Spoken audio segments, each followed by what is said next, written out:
The United States Surgeon General wants to add a tobacco cigarette style warning to social media.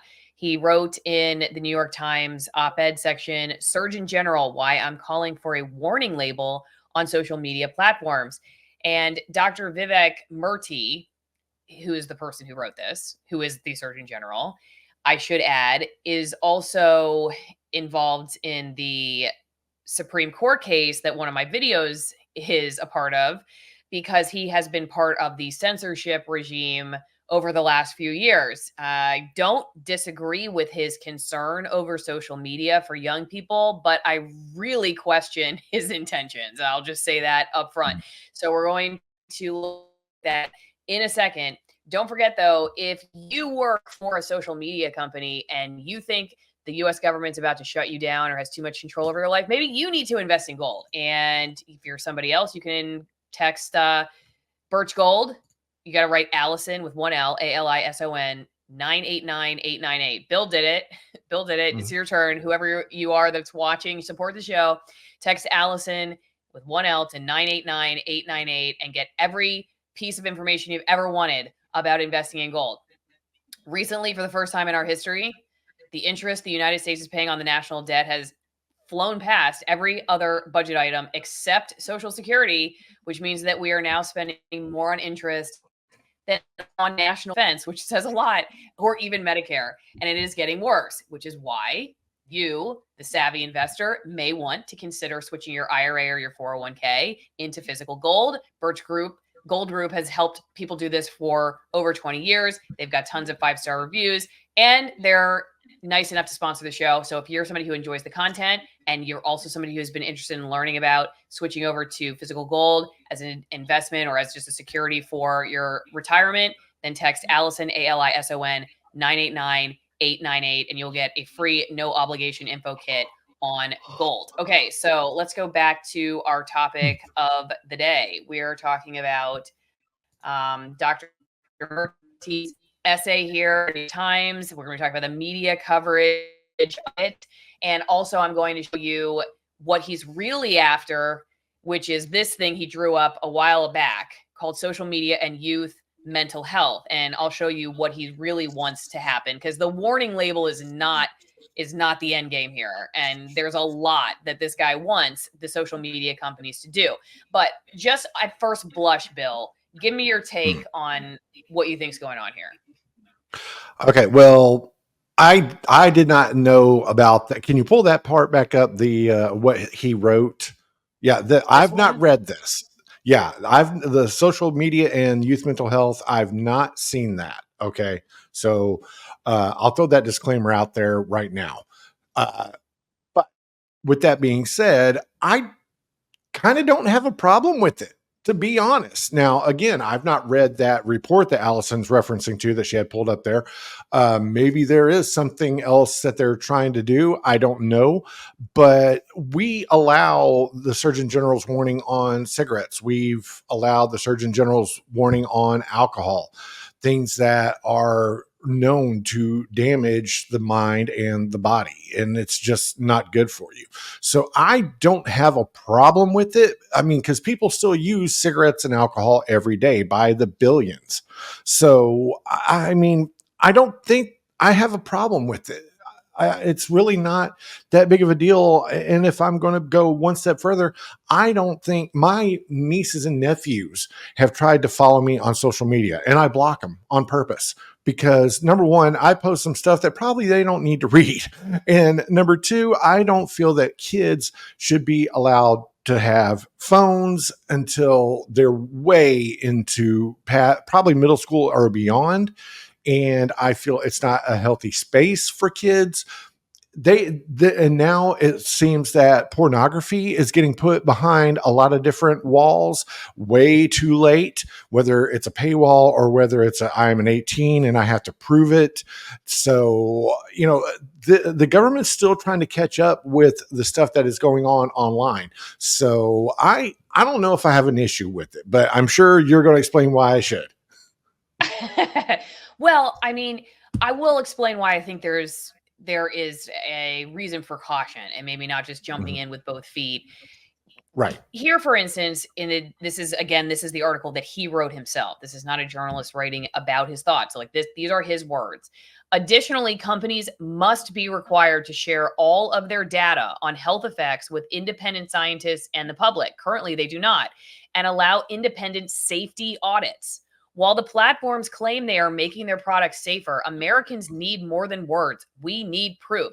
To me, this screams we want more control over these companies. I don't know how they're defining safer. I don't know how they're defining safety audits. What does this mean? I just think this is a move. While I've already said I don't want my kids on social media, okay? But I think that the responsibility lies with the families. Though he doesn't. It was just funny because I'll show you in what he wrote in this 2023 report. Not to say he doesn't think that there's a responsibility of the parents, but he kind of bemoans the fact that right now the responsibility is a family's responsibility. And I'm like, yeah, that's how it is for a lot of stuff.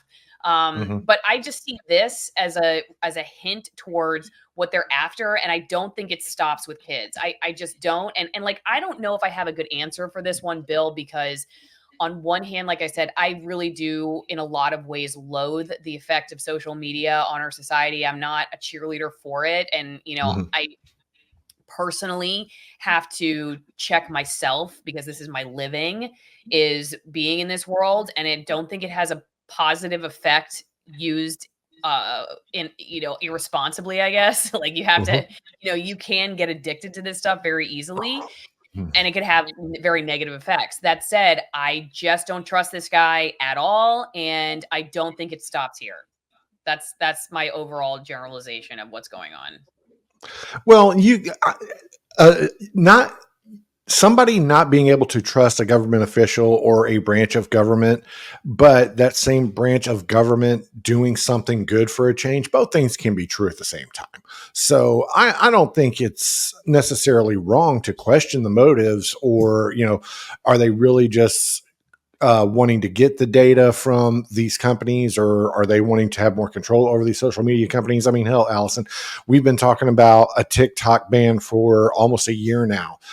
They keep announcing TikToks are going to get banned. TikTok's going to get banned. Well, what happened with that? I mean, clearly this Congress cannot get anything done. They can't get anything passed unless it has to do with threats to um, government officials or uh, the Supreme Court. Then they can pass a law like that.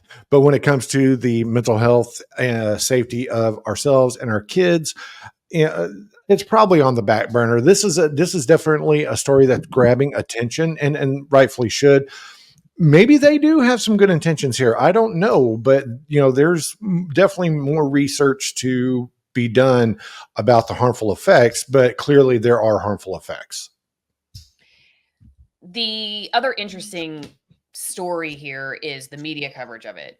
How do you think the media has covered it, Bill? Do you think that they're concerned at all, like the things I've brought up, or do you think I that was there's hoping you I was hoping you didn't ask me that question, because I'm going to have to now eat a little bit of crow, maybe the biggest crow ever. I actually agreed with some of the points from the cackling hens on the View. I right, I know. That hurts I my heart to say it, but I it's mentioned true. you I mentioned you the other day on my Off Gridish Living channel. If you're watching Mm. this and you like farm content, don't forget to subscribe over there. Off Gridish Living is our other farm channel, but we were introducing the little chicks to the big chickens, and you have to be very careful about that because the big chickens will peck at the little chickens.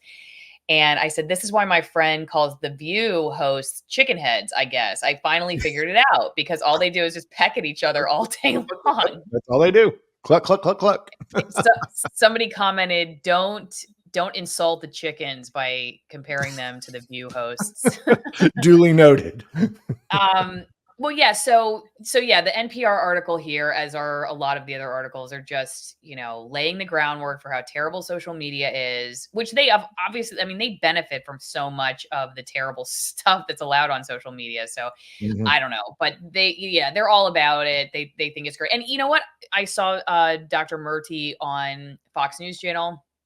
I don't think that they were hard enough on him at all. So even the resistance, which is fake, Mm. is not really super concerned because they're not concerned that it's going to come after them. I mean, the mainstream folks, I think, well, number one, just because they're kind of all in the same club and cocktail party system, but also because they don't really touch topics that ruffle the feathers of like this guy. I mean, one of the things he hated during COVID was, or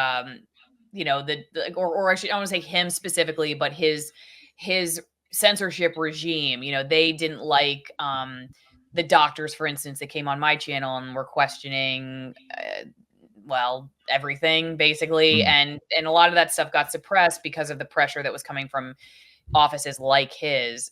And again, he's very embroiled in this First Amendment lawsuit that Dr. Cariotti and Dr. Bhattacharya have filed that's now being considered by the Supreme Court.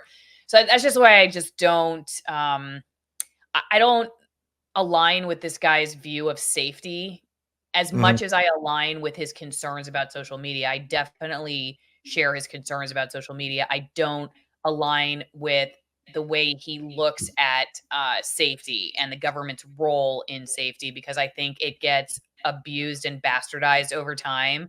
And I right. don't know if it really ever does anything to address the actual problem that he and I both are concerned about. I don't know if it will really do anything for children to make it better. And I also think it is definitely a backdoor to censorship. Yeah. I, I definitely see where you're coming from. That could be a concern, but I also want to make sure that everyone understands, kids are stupid. Okay. I think the last reports that I've read is that the brain of a fully functional brain in a human being is not fully developed until 23, 25 years old.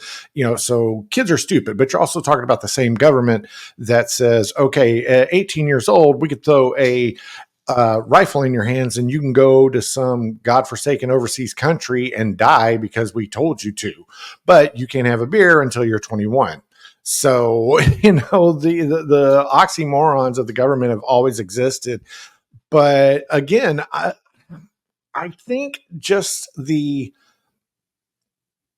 the warning, the Surgeon General's warning, I don't have an issue with that because it's not stopped alcohol or tobacco abuse, and it's not stopped the choices that you can make. Again, personally, I feel if you're a child, you shouldn't. There should be if the government said we are outlawing children on social media until they're 13, I wouldn't have a problem with that if I'm being honest, because kids are stupid. So, but the data collection part of it, that is scary. Um, Here's something that I think is interesting. Okay, that just gives you an insight into how this guy looks at his job.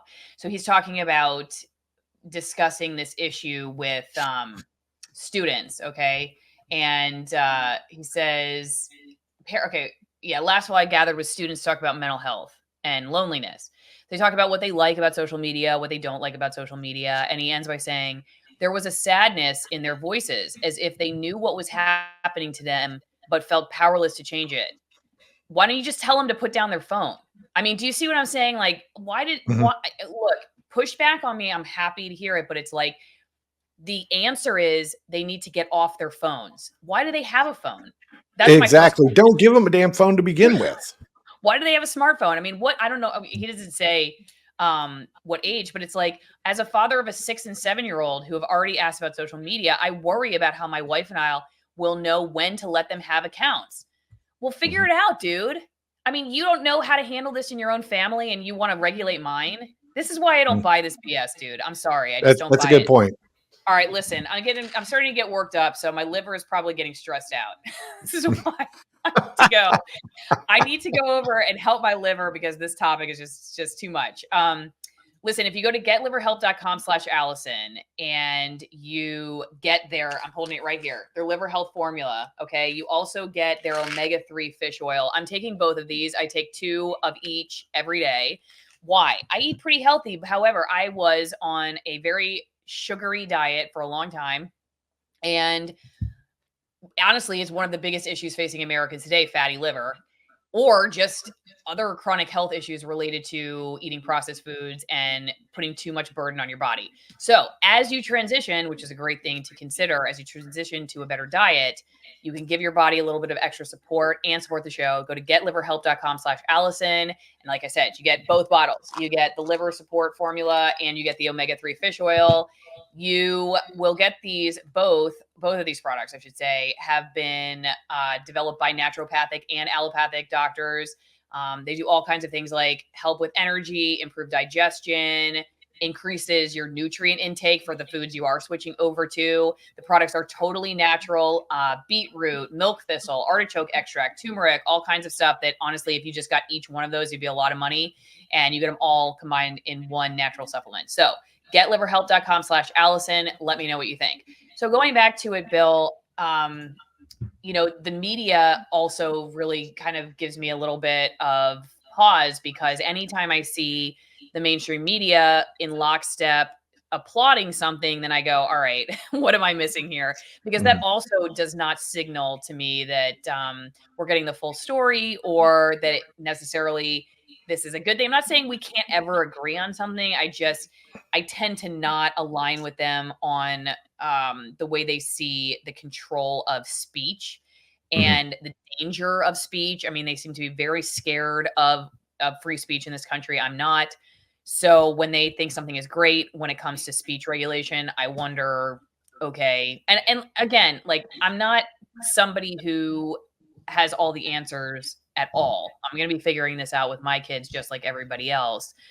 I just sit back and say, I don't know. I mean, maybe the warning label on cigarettes does something, but I honestly just think it was the cultural shift away from smoking. And I don't know if it's the warning label. Like, if you're somebody who wants to smoke cigarettes, do you pick up the cigarette box and go, "Oh, wow, I didn't know this about cigarettes. I better put this down." You know what I mean? So, Right. Right. I don't know. I mean, I think I would rather do this culturally, and just, like, if it were me, first off, like, these are just ideas I have for my own family. Is number one, that our kids are involved in activities and not just sitting around looking at a screen. That helps. We happen to be lucky that we live on a farm. There's lots of animals. I mean, obviously those are choices that we've made over time. Not everybody can do that, but you can get your kid involved in activities that don't involve a screen. That's a great first start. And what's wrong with the flip phone? If you need to get a hold of your 14-year-old or something, what's wrong with having a flip phone? I want a flip phone. I wish I could go back to the era of having a flip phone. I don't like having a smartphone on me at all times. Unfortunately, it's my job and this is what I do. So I have one, but I don't like it. So I don't know. I just don't trust this guy's opinion. Hey, we're going to switch to supporter only in a second. Bill, before we go, tell us about your podcast and what's coming up. Coming up tomorrow on the Smokes and Road Beers podcast, exclusively on Rumble and Facebook, we will be having a huge roundtable discussion about how we have changed the way we consume media over the last 30 to 40 years. We have Hollywood insiders joining us. We have experts joining us from the world of comics and movies and pop culture. There's going to be, other content creators that are going to be joining us. So make sure you tune in 6:30 Eastern, 5:30 Central. Just search Smokes and Road Beers on Facebook or Rumble. And we are going to go over to locals in a second. Critical Thought says this is an addiction issue and we must take it seriously. I will answer that and more. Editorial board, $5 a month. Go one-on-one with the most censored people on the internet. Go sign up. It's a great way to support the show. You can also send me mail. P.O. Box 3355, Denellen, Florida 34432. I love getting the cards. Even if you don't send me your loose pocket change or your winning lottery tickets, I love getting notes of encouragement. The producers open them on the way home. It brings a smile to all our faces. P.O. Box 3355, Denellen, Florida 34432. And you definitely need to join the wine club. It's my last pitch for it for the day. AlisonWinePromo.com. They've been with me since the beginning. I just got my shipment of wine. It's delicious. I just had the Rioja from Spain. It's a great wine. All of them are great. They're old world style, crafted, like hand harvested grapes, extremely high altitude, small family vineyards, one that's been around over 200 plus years. It's the Foodie of all foodie wines. Get yourself something that you will be able to bring to that awkward cocktail party. You're never going to have a moment where you show up empty handed, and they come with a great story because they support my show. Okay. AlisonWinePromo.com.